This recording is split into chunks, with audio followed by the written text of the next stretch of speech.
आज के हमारे इस वीडियो का टॉपिक व्हाट इज मोटर ओवरहॉइलिंग, मतलब कि मोटर ओवरहॉइलिंग क्या होता है। दोस्तों इस वीडियो के अंदर हम मोटर ओवरहॉइलिंग क्या होता है, इसी के साथ साथ और भी कई महत्वपूर्ण सवालों के ऊपर बात करेंगे, जैसे कि ओवरहॉइलिंग और मेंटेनेंस, इन दोनों में क्या अंतर होता है, साथ ही साथ ओवरहॉइलिंग कब की जाती है, इसके अलावा ओवरहॉइलिंग में क्या क्या किया जाता है। तो दोस्तों इन सभी सवालों के ऊपर आज के इस वीडियो के अंदर हम जान लेंगे, तो वीडियो को स्टार्ट कर लेते हैं। तो दोस्तों सबसे पहले अगर हम पहले सवाल की बात करें कि आखिर ओवरहॉइलिंग होता क्या है, तो दोस्तों इसका सिंपल सा मतलब यही है कि किसी भी वस्तु को, किसी भी चीज को पूर्ण रूप से रिपेयर करना हमारा ओवरहॉइलिंग कहलाता है। दोस्तों आपको इस बात का ध्यान रखना है, ओवरहॉइलिंग जो होती है वो सिर्फ हमारी मोटर की नहीं होती है, ओवरहॉइलिंग हमारे इंजन की भी होती है, हमारी कार की भी होती है, मतलब जितनी भी चीजें हैं ना, सभी चीजों की हमारी ओवरहॉइलिंग होती है। ओवरहॉइलिंग का मतलब क्या है, तो इसका मतलब सिंपल सा यही है, किसी भी वस्तु को पूर्ण रूप से रिपेयर करना, पूर्ण रूप से उसकी मरम्मत करना ही ओवरहॉइलिंग कहलाता है। और अगर आप इस ओवरहॉइलिंग का हिंदी में अनुवाद देखोगे तो इसका हिंदी मीनिंग भी यही होता है, किसी भी चीज को पूर्ण रूप से रिपेयर करना।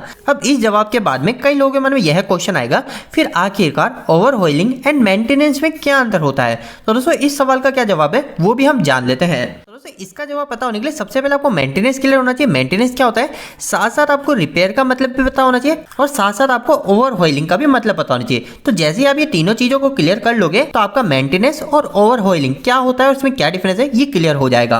तो दोस्तों सबसे पहले मेंटेनेंस की बात कर लेते हैं कि मेंटेनेंस क्या होता है। तो दोस्तों मेंटेनेंस एक ऐसी प्रक्रिया है जो हमें यह बताती है कि हमारी कोई भी चीज है, जैसे कि अगर हम एक मोटर की बात कर रहे हैं अभी के लिए, तो मेंटेनेंस एक ऐसी प्रक्रिया है जो हमें यह बताती है कि जो मोटर है ये मोटर हमारी कंटिन्यू रन होगी, ये मोटर कहीं हमारी बंद तो नहीं होने वाली। ये सारी जो चीजें होती है ये हमें मेंटेनेंस ही बताता है। आप सभी ने कई बार देखा होगा मेंटेनेंस को कई भागों में बांटा जाता है। मेंटेनेंस के मुख्य 4 से 5 भाग होते हैं, जिसमें से एक होता है प्रिवेंटिव मेंटेनेंस, इसके अलावा होता है हमारा प्रिडिक्टिव मेंटेनेंस, ब्रेकडाउन मेंटेनेंस। तो ये अलग अलग टाइप के हमारे मेंटेनेंस के टाइप्स होते हैं। इन सभी के ऊपर हम अलग वीडियो के अंदर बात करेंगे। अगर आपकी डिमांड होगी तो आप कमेंट बॉक्स में जरूर मुझे बताइएगा।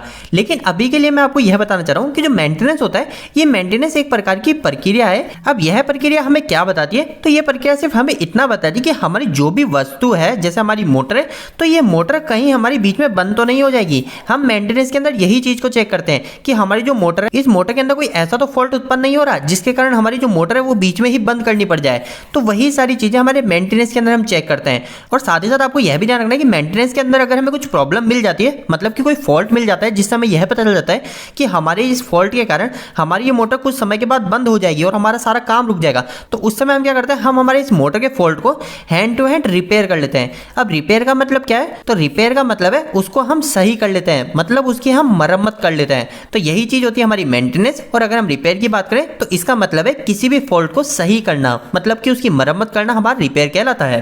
अब दोस्तों तीसरे केस में आ जाता है फिर ओवरहॉइलिंग क्या है। ओवरहॉइलिंग में भी तो अभी हमने यही तो सुना था कि ओवरहॉइलिंग में हमारा रिपेयर ही कहलाता है। पर दोस्तों ओवरहॉइलिंग का मतलब है किसी भी चीज को पूर्ण रूप से रिपेयर करना, मतलब कि जैसे कि मेरी मोटर है ना, जैसे कि मेरी एक मोटर है, इस मोटर को मैं पूरा खोलूंगा, इस मोटर को पूरा मैं ओपन करूंगा, इसको अच्छे से चेक करूंगा, और पूरा चेक करके अंदर इसके अंदर एक एक फॉल्ट को चेक करूंगा कि कोई फॉल्ट तो नहीं है मोटर के अंदर से भी। उन सभी को चेक करने के बाद में अगर मुझे कोई फॉल्ट मिलता है तो उन सभी को मैं रिपेयर करूंगा। तो वो जो सारी प्रक्रिया होती है वो पूरी प्रक्रिया हमारी ओवरहॉइलिंग कहलाती है। तो इन तीनों में क्या अंतर है मैं वापस से आपको 10 सेकंड के अंदर बता देता हूं। सबसे पहले हम बात करते हैं मेंटेनेंस। तो मेंटेनेंस एक ऐसी प्रक्रिया है जिसके अंदर हम चेक करते हैं कि हमारी जो मशीन है वो मशीन किसी भी फॉल्ट के कारण कहीं बंद तो नहीं होने वाली, और वो फॉल्ट क्या है उस फॉल्ट को हम देखते हैं और उस फॉल्ट को हम मेंटेनेंस रिपोर्ट के अंदर लिख लेते हैं कि इस फॉल्ट को हमें समय आने पर रिपेयर जरूर करना है। इसके बाद में सेकंड चीज आ गई हमारी रिपेयर। तो रिपेयर का मतलब ये है कि हमारा कोई भी फॉल्ट है उस फॉल्ट को हम सही कर रहे हैं, तो वो हो गया हमारा रिपेयर। और आखिरी के अंदर आ जाता है हमारा ओवरहॉइलिंग। तो इसका मतलब ये है कि हमारी कोई भी चीज, जैसे कि हम मान लेते हैं हमारी मोटर है, इस मोटर को मैं पहले सबसे पहले पूरा ओपन करूंगा और ओपन करके एक एक छोटे छोटे पार्ट चेक करूंगा, और अगर मेरे को कोई भी फॉल्ट मिलता है उसी फॉल्ट को मैं उसी समय रिपेयर करके और पूरा की पूरी मोटर को वापस से फिट कर दूंगा, मतलब कि मेरी मोटर को मैं पूर्ण रूप से रिपेयर करूंगा। तो वही चीज हमारी कहलाती है ओवरहॉइलिंग। अभी तक हमने 2 क्वेश्चन को क्लियर कर लिया है। सबसे पहला ओवरहॉइलिंग क्या होता है, सेकंड ओवरहॉइलिंग और मेंटेनेंस में क्या अंतर होता है। अब इसके बाद में हमारे छोटे छोटे 2 क्वेश्चन और बचे हैं। सबसे पहला क्वेश्चन है कि आखिर ओवरहॉइलिंग कब की जाती है। तो ये काफी ज्यादा सिंपल सा आंसर है इसका। तो दोस्तों देखिए ओवरहॉइलिंग हमारे उस समय की जाती है जब हमारी जो कंपनी है उसके अंदर कोई शटडाउन ले रखा है। अब ये शटडाउन क्या है, तो हम सभी को पता है हमारी कंपनी के अंदर हम कई बार क्या करते हैं, हमारी मशीन जब काफी ज्यादा लंबे समय तक चलती रहती है, कभी 6 महीने हो गए, 7 महीने हो गए, कंटिन्यू रन हो रही है, तो उन मशीनों को हम कुछ समय के लिए शटडाउन मतलब कि बंद करते हैं ताकि हम उस मशीन को अच्छे से मेंटेनेंस करें, जिसके कारण हमारे फ्यूचर में कोई भी फॉल्ट नहीं आए। तो जब इस प्रकार का कंपनी में मेंटेनेंस लिया जाता है उसी समय हम मोटर की ओवर ऑयलिंग को करते हैं। इसके अलावा दोस्तों कभी कभी हमारा कोई बड़ा ब्रेकडाउन हो जाता है और उस समय अगर कोई इमरजेंसी में हमारी मोटर रिपेयरिंग को मांग रही है तो उस समय हम क्या करते हैं, उस मोटर की रिपेयरिंग भी कर देते हैं और साथ साथ हम उस मोटर की ओवर ऑयलिंग भी अच्छे से कर देते हैं। इसके बाद में दोस्तों हमारा आज का आखिरी सवाल आ जाता है कि आखिर ओवर ऑयलिंग में क्या क्या किया जाता है। तो दोस्तों देखिए, इस सवाल का जो जवाब है वो हर मशीन के लिए अलग अलग है, क्योंकि मैंने आपको बताया ओवर ऑयलिंग का मतलब क्या होता है। वो होता है हमारी किसी भी चीज को पूर्ण रूप से रिपेयर करना।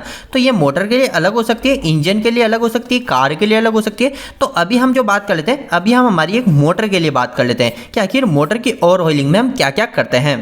तो सबसे पहली चीज, हमारी मोटर के अंदर हमने जो सप्लाई कनेक्शन दे रखे हैं उस कनेक्शन को सबसे पहले हम निकाल देंगे। इसके बाद में सेकंड चीज, हमारी जो मोटर है उस मोटर को हमने जहां पे फिट कर रखा है, जो भी हमारा फाउंडेशन है उस फाउंडेशन से हमारी मोटर को हटा के एक सेफ एरिया जैसे कि वर्कशॉप में ला के रख देंगे। इसके बाद में दोस्तों नेक्स्ट चीज हमें क्या करनी है, हमें हमारी मोटर को पूरा ओपन करना है। तो इसके लिए सबसे पहले हमें कपलिंग को हटाना पड़ेगा, कूलिंग फैन को हटाना पड़ेगा, हमारे मोटर के कवर को हटाना पड़ेगा। तो इस तरीके से ये सब हटा के हमें हमारे रोटर को बाहर निकाल लेना है।